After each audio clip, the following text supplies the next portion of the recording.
दोस्तों, दुनिया के सबसे बड़े इन्वेस्टर वॉरेन बफेट ने क्या खूब बात कही है। The first rule of investment in don't lose the money and the rule is number second is never forget the rule number first. यानी वॉरेन बफेट इस कोट के माध्यम से हमें ये बताना चाहते हैं कि चाहे इन्वेस्टमेंट हो या फिर मनी मैनेजमेंट, हमें किसी भी हालत में अपने पैसे को बर्बाद नहीं करना चाहिए। लेकिन आजकल का युवा तो शो ऑफ करने के लिए और इम्प्रेशन जमाने के लिए अपनी लिमिट से बियॉन्ड खर्च कर रहा है, जैसे डांस पार्टी करना, महंगे फ़ोन, महंगे कपड़े खरीदना एक्सेट्रा, जिसके चलते इंडियन युवा कर्ज के दलदल में फंसता ही चला जा रहा है। तो आज के इस वीडियो में हम 7 मनी मिस्टेक के बारे में बात करने वाले हैं जिसमें इंडियन युवा पैसे को पूरी तरह से बर्बाद कर रहा है। और हम केवल मनी मिस्टेक पर बात नहीं करेंगे बल्कि उसके सॉल्यूशन पर बात करेंगे। तो चलिए वीडियो को स्टार्ट करते हैं। मिस्टेक नंबर 1 है बाइंग ब्रांडेड थिंग्स। एक ऐसी मनी मिस्टेक जो आज सबसे ज़्यादा कमिट कर रहे हैं वो है ब्रांडेड चीज़ों के पीछे भागना। इस रिपोर्ट को देखिए, साल 2023 में इंडिया में लग्जरी सामान की रिटेल बिक्री 553 बिलियन इंडियन रुपीस पहुंच गई है, जो 2030 तक 7,500 बिलियन इंडियन रुपीस पहुंचने तक का अनुमान है। इंडिया में ब्रांडेड चीज़ों को खरीदना एक सोशल स्टेटस की तरह हो गया है, जैसे महंगे कपड़े खरीदना, कॉस्टली आईफोन खरीदना, और सैलरी अकाउंट में आई नहीं कि लोग कॉस्टली चीज़ों को खरीदना शुरू कर देते हैं, जैसे ब्रांडेड जूते और घड़ी खरीदना, ताकि हम समय में वेल्दी और क्लासी दिख सकें। लेकिन ऐसा वेल्दी दिखने से क्या मतलब जब मंथ एंड में हमारे पॉकेट में एक भी पैसा ना बचे और खर्च चलाने के लिए 200 से पैसा उधार लेना पड़े। कई बार तो लोग दूसरों को इम्प्रेस करने के लिए या देखा देखी ऐसी ब्रांडेड चीज़ों को खरीदने के लिए मजबूर हो जाते हैं जिसे अफोर्ड कर पाना उसके लिए बहुत मुश्किल होता है। दोस्तों, एक अमीर इंसान बनने के लिए जरूरी नहीं कि हमेशा महंगे कपड़े ही खरीदे जाएं और महंगी चीज़ों को खरीदने के चक्कर में खुद को कर्ज में डुबा लेना कोई समझदारी नहीं है बल्कि मूर्खता है। मिस्टेक नंबर 2 है शो ऑफ करना। शो ऑफ करना यानी कि दिखावा करना। ये भी यूथ की फाइनेंशियल कंडीशन को खराब करने वाली बिगेस्ट मिस्टेक है। आप बिल रोजर का ह्यूमन बिहेवियर पर उनका ये स्टेटमेंट देखिए, too many people spend money they how under to buy things they want to impress people that they don't like. जिसमें विल रोजर्स कहना चाहते हैं कि अक्सर इंसान ऐसे लोगों को इम्प्रेस करने की कोशिश करता है जिसे वो बिल्कुल पसंद नहीं करता। ये उन लोगों पर इम्प्रेशन जमाने और शो ऑफ करने के चक्कर में वो इंसान ओवर स्पेंड कर लेता है, यानी कि जितनी उसकी आमदनी होती है उससे ज़्यादा वो खर्च कर लेता है। शो ऑफ करने से युवा का जीवन कैसे बर्बाद होता है, चलिए एक एग्जाम्पल से समझते हैं। मोहन नाम का एक लड़का है जो गांव में रहता है और मोहन के पिता खेती बाड़ी करके मंथली 15 से 20 हज़ार रुपये कमा पाते हैं। मोहन पढ़ने के लिए शहर आता है, जहां उसकी दोस्ती एक शहर में रहने वाले रोहन से होती है जो रिच फैमिली से बिलोंग करता है। एजुकेशन कंप्लीट होने के बाद रोहन की शादी होती है जो बिल्कुल मॉडर्न तरीके से मनाई जाती है, जिस पर लगभग 50 से 60 लाख रुपया खर्च किया जाता है। ये देखकर गांव से आने वाले मोहन अपने पिता से कहने लगता है कि मेरी भी शादी कुछ इस तरीके से होनी चाहिए, जिसके चलते यार दोस्तों और रिश्तेदार को दिखाने के लिए एक पिता को कर्ज लेकर बेटे की शादी करनी पड़ती है, जो कि एक बहुत बड़ी फाइनेंशियल मिस्टेक है। मिस्टेक नंबर 3 है नो सेविंग नो इन्वेस्टमेंट। आज के यूथ की सबसे बड़ी मिस्टेक करते हैं वो है फ्यूचर के लिए कोई भी सेविंग नहीं करना और ना ही इन्वेस्टमेंट पर ध्यान देना।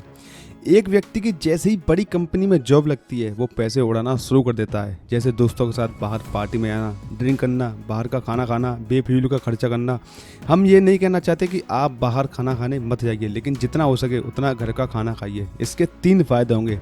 पहला है कि आपकी हेल्थ अच्छी बनी रहेगी, दूसरा आपकी पॉकेट पर भी ज़्यादा लोड नहीं पड़ेगा, और तीसरा आप कुछ अमाउंट सेव कर पाएंगे। इस मनी मिस्टेक को समझने के लिए एक एग्जांपल लेते हैं। अमित की हाल में ही एक बड़ी कंपनी में जॉब लगी है जिसकी सैलरी 50,000 है और वो एक बड़े शहर में रहता है जहां कॉस्ट ऑफ लिविंग काफ़ी हाई है। अगर सभी खर्चे को जोड़े तो वो 20,000 रुपये मंथली खर्च कर देता है। इसके बाद हर महीने वो 15 से 20,000 रुपये फैमिली को ट्रांसफ़र कर देता है।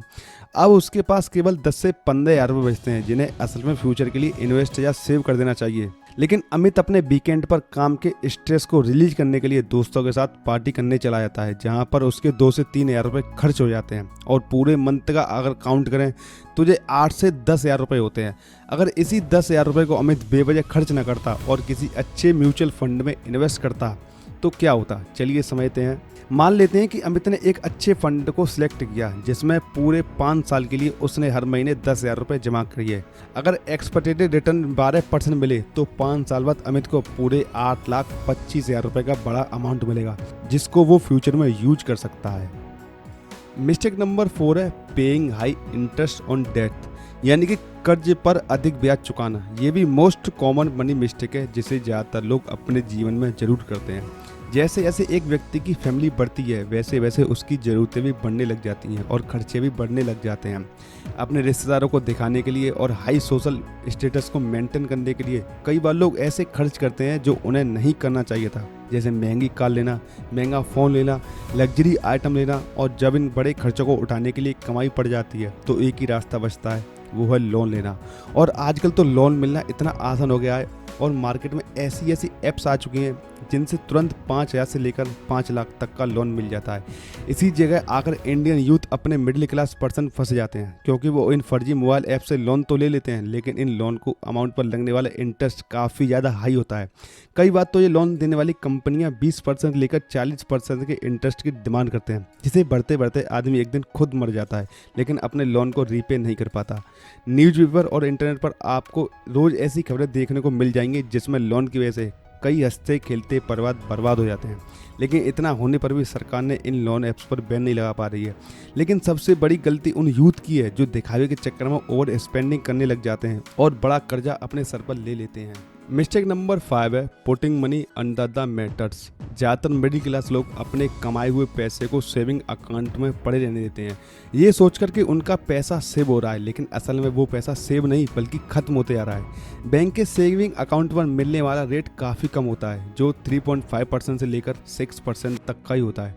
जब किसी को सेविंग अकाउंट में पैसे पर ब्याज मिलता है तो वो बहुत खुश होता है, लेकिन सच तो ये है कि सेविंग अकाउंट में आपका पैसा बढ़ नहीं रहा बल्कि कम हो रहा है, क्योंकि भारत में महंगाई 7% की दर से हर साल बढ़ रही है और इसलिए वास्तव में आपके सेविंग अकाउंट में पड़ा हुआ पैसा बढ़ता नहीं बल्कि घटता है। तो करना ये है कि बैंक में पड़े हुए पैसे को निकाल कर काम पर लगाया जाए ताकि उस पैसे से मैक्सिमम रिटर्न अर्न किया जा सके। मिस्टेक नंबर 6 है अपना घर अपनी कार। सोशल मीडिया पर अक्सर हम देखते हैं कि लोग अपनी अचीवमेंट्स को शेयर करते हैं, जैसे बाहर घूमने जाना, महंगी कार लेना, बड़े घर में शिफ्ट होना, जिसे देखकर हम पे प्रेशर बढ़ने लगता है कि हमें भी अपना बड़ा घर या बड़ी कार खरीद लेनी चाहिए और यहीं पर हम अपनी लाइफ की सबसे बड़ी मिस्टेक करते हैं। मिस्टेक नंबर 7 है फाइनेंशियल प्लान एंड बजटिंग। हमें अपने पेरेंट्स से एक बात तो जरूर सीखनी चाहिए, वो ये है फाइनेंशियल प्लान और बजट बनाना। जब भी हमारे पेरेंट्स को सैलरी मिलती थी या बिजनेस से प्रॉफिट होता था तो वे सबसे पहले बजट बनाते थे, बेहतर फाइनेंशियल प्लानिंग करते थे। हमारे पेरेंट्स ग्रोसरी का सामान लेने से पहले सामान की लिस्ट बनाते थे, तब जाकर वो सामान खरीदते थे ताकि एक्स्ट्रा खर्चा ना हो और फाइनेंशियल प्लान के मुताबिक वो कुछ पैसा फ्यूचर के लिए सेव भी कर लेते थे। लेकिन आज के लोग इस बात को नहीं समझ पा रहे हैं। वे जितना पैसा कमाते हैं उससे ज़्यादा वो पैसा खर्च कर देते हैं। अक्सर हमने स्कूल में ये फॉर्मूला जरूर पढ़ा होगा, saving is equal to income minus expenditure, लेकिन असल में money management pay yourself first के अनुसार हमें ये फॉर्मूला अपनी लाइफ में इम्प्लीमेंट करना चाहिए।